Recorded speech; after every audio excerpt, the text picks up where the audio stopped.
Today we're diving back into the world of Radical Heights as we continue to follow Boss Key on their development journey through early access. Yesterday they dropped a big, fat, juicy Royale with cheese in the form of patch number 2. It's loaded with a whole bunch of goodness, and if you're interested in reading the full patch notes for yourself, I, as always, have them linked down in the description as well as the pinned comment below.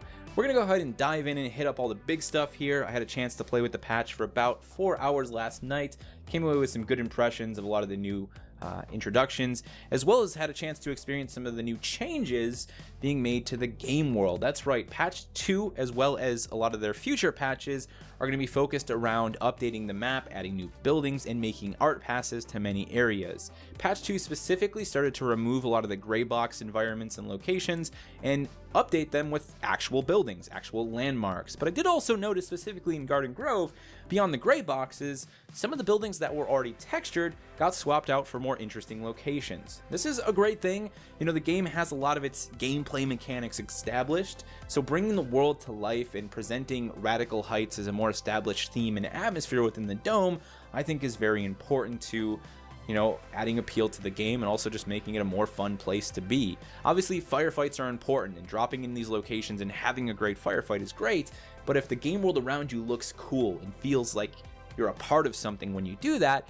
it adds even more to the experience. This is something that Fortnite totally gets, and that I think PUBG totally doesn't get.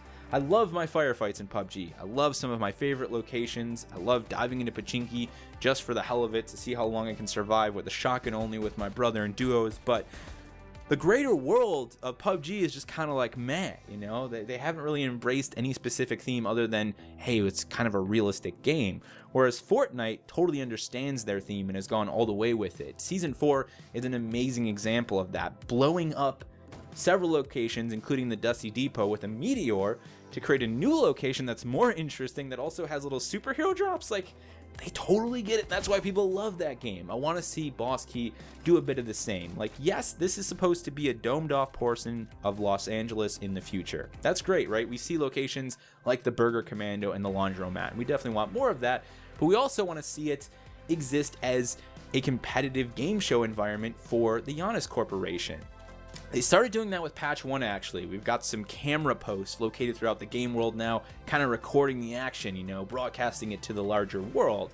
And with patch 2, not only do we have a lot of these new buildings that seem tied into the game show theme, we also have the introduction of bike ramps for the BMX bikes.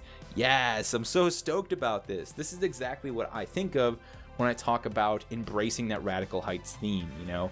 I can just kind of put the world of Radical Heights together when I think about those BMX bike ramps. You know, we got that one combatant, he's an ex-pro BMX rider, but you know, the world is ultra capitalism now. He doesn't make any more money from it, so he's shown up to the Radical Heights dome to prove his worth, and he becomes like a fan favorite, right? He shows up, he does sick tricks, he wows the crowd on television, but he also just murks a bunch of fools and comes in first place. He's one of the #1 combatants, you know? You want to be able to build that sort of story, much like the characters that you get when you watch the original Death Race and the original Battle Royale. So I love seeing them go all in with this. It's a lot of fun launching your bike in the middle of a Battle Royale game into the air to surprise someone or just for the hell of it is a great time, but you can also use some of the ramps to launch yourself onto rooftops. So it does have some actual gameplay worth, if you will, some tactical worth to actually assault your enemy, make a flank, shock and awe, and surprise them. This is the sort of thing that I love about this game, and that I hopefully we get to see a lot more of, you know, just more embracing what is the Radical Heights theme supposed to be about. How do we begin to see that in-game as players? BMX bike ramps are just a small portion of it that I really am happy about.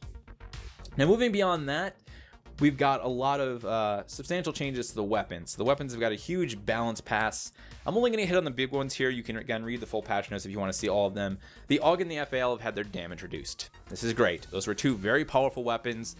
Those are the types of weapons that made the time to kill seem even shorter than it already is, you know, especially if you weren't wearing armor. So seeing them get damage reduction is just healthy for the game. I'm stoked about that. Both of the shotguns, the 1887 and the Stakeout, have had their spread increased. The SPAS 12 is a more special pickup weapon, has not been modified. That thing still has the same spread it had, same fire rate, same damage, so on and so forth. I think this is overall a good change. At the end of the day, shotguns like the Stakeout and the 1887, and even the SPAS in some cases, are more well utilized against targets with very low armor, like level 1 armor, or no armor. You don't really want to run into someone with a gold vest or a gold helmet on and try and evaporate them with an 1887, because the only thing that's going to get evaporated is you. Shotguns just don't work well in those situations. They don't have the DPS, even when their damage is really high in close quarters. So seeing them reduce the sniping capabilities of the shotguns, which they were pretty sniper worthy in this game, I think is a good thing for shifting the range capability of everything in the game and making sure that each weapon has its own effective distance and its own effective engagement usage, if you will. So shotguns, great for low armored targets, right? You want to shred those guys early game who aren't wearing armor. Shotgun is great for that. It's outstanding. It's great as a combo weapon too. You lay into a guy with an AK-7, don't want to reload, pull out your shotty and clean him up then. But using this thing long range to snipe doesn't need to be in the game, and we definitely don't need to be looking at these shotguns as a means to completely tear down people wearing level 4 armor, so on and so forth. So stoked about that change. Now on top of the balance adjustments, we got a brand new gadget. Brand new gadget from the Janus Corporation. It is a handheld scanner. This is not like a hardcore UAV like in Call of Duty. It's a personal scanner. It displays enemies in a decent radius, and it's only going to have them appear on your mini map in the location they were at the time they were scanned. It's just temporary. It's a very short-term thing, and I love the idea of this. I haven't had a chance to use it yet, but I love that it exists, because one of the #1 problems that Battle Royale games have is stationary players. I'm not going to call them campers. They're people who want to play a little bit more safe. They maybe don't have the skills or the speed or the accuracy to go head on, so they kind of move slow throughout the game world, and when it comes to the final circle or the showcase shootout in this point, they just hunker down in a building and they wait for that circle to close as small as it can and try and get like a quick backstab on someone. This allows a player in a situation like that, as they push into the shootout showcase, to maybe scan for, the last 8 targets, and maybe they ping a couple of them, and then they got to pick and choose who they want to go after. You can't remember where everyone is because people can move. Or perhaps you're the last person alive, there's only one other guy with you, or you're in duos and there's one dude left, you're trying to find that last guy. You've been searching this circle as it's been closing and closing the entire time. It's very clear this individual is stuck in a closet somewhere and he has no plans of shooting you. He's going to wait until it's the very last minute. That scan's going to let you have that information, that tactical awareness to say, he's in the building, let's just frag him. And if that person wants to camp and they can't make their way out of that situation, or they can't defend themselves in their bastion, well, then they didn't deserve the win. It's a very fair and balanced thing to me, and it works well in a game that is all about speed and aggression. This isn't a slow game. This isn't a tactical third-person shooter. This is a fast-paced, aggressive third-person shooter, and I like the fact that we're getting a tool that encourages players to play just like that. It's also something that long-term, if it does sort of become imbalanced or overused, can easily be tweaked and refined to be less effective, but to still have its primary use of just scanning a couple targets on your mini-map for you. So stoked about that. Again, a lot of other great small changes. There's some creature comforts in here, a bunch of new cosmetics. We got our first 4 dance emotes, which are premium only. The ATM interaction has been improved massively. We can now queue as much money as we want and just keep letting it withdraw, so you don't have to keep spamming the button combination, which is great. It is hella noisy, and there's no break between the withdrawal of the money now, so you've got a lot more risk and reward going on there, but being able to withdraw like $2,000 without having to do it again and again makes withdrawing money just a more doable thing, if you will. So I'm stoked about that. Now, in terms of the next patch and beyond, the team has already laid out some of the things they're going to be adding with patch 3, patch 4, whatever patch these things make it into. The big ones are more major changes around the map, more new buildings, and more art passes across many areas. This is obviously a good thing. They're also making major changes specifically to the Lustful Pines campground. This is a little bit of what I talked about earlier. It's important in a battle royale that regardless of where a player drops, they end up in an environment where firefights are going to be fun. In a battle royale, players are driven to areas where there's loot, and a lot of the time they're driven to an area by chance. They just happen to end up there. They just roll on into town.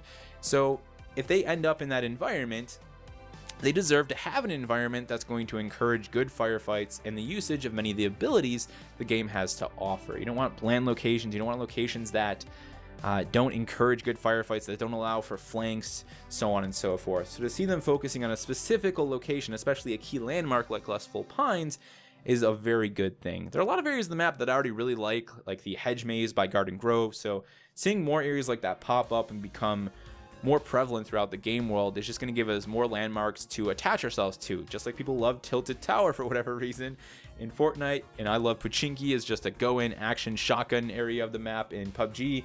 You know, I want to see more of that stuff here in Radical Heights. They're also going to be adding a new game show event, ammo splitting, an ADS and sprint toggle option, as well as an ADS sensitivity slider. A lot of good stuff. If you've been playing the patch, let me know what you guys think of it down in the comment section below. I'm really excited to see what Radical Heights is going to be in like 5 months even. This team is really amazing at iterating and building out things very quickly. They are an incredibly hardworking studio, which is one of the reasons I've always been so supportive of the games that they make. Also because I love the games. They're really fun. I loved Lawbreakers to death because it offered an absurd blind fire mechanic and some great zero-G combat that you just can't really find in games anywhere else.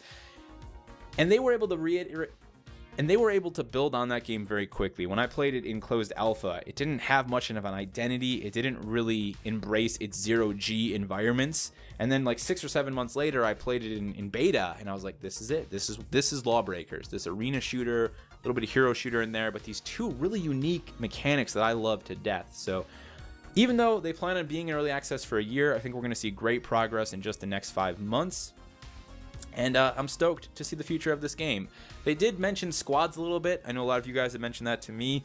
Squads is something they want to do as soon as possible, but they're also saying, like, we're just not ready. We want to make sure the game's in better condition before we launch squads and have that increased player density. So soon enough. I know I got my crew lined up, and I think this is the sort of game that's just going to have its fun factor pushed to the roof with the more people you have playing on your squad. So I'm really looking forward to squads as much as many of you guys are. Thank you so much for watching, and I will see you in the next one. You have been brought here for a purpose, the most important task of your lives.